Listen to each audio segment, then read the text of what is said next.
এটা হলো একটা খেলনার ফ্যাক্টরি, কিন্তু এই ফ্যাক্টরিতে ছোট ছোট বাচ্চাদেরকে বন্দি করে রেখে তাদেরকে দিয়ে জোর করে কাজ করানো হতো।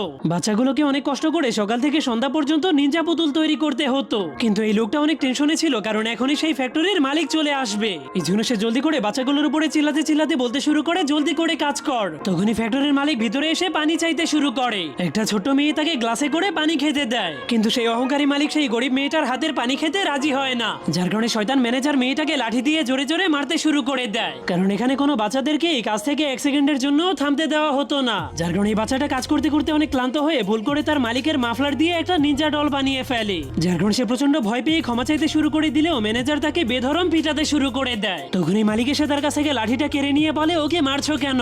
এটা বলে সে নিজেই বাচ্চাটাকে আরো জোরে জোরে মারতে শুরু করে দেয়। শয়তান মালিক বাচ্চাটাকে ততক্ষণ ধরে মারতে থাকে যতক্ষণ পর্যন্ত বাচ্চাটা মরে না যায়। এরপর সে চলে গেলে ম্যানেজার যখনই সেই নিনজা পুতুলটাকে হাতে নিয়ে দেখতে শুরু করে, তখনই ম্যানেজারের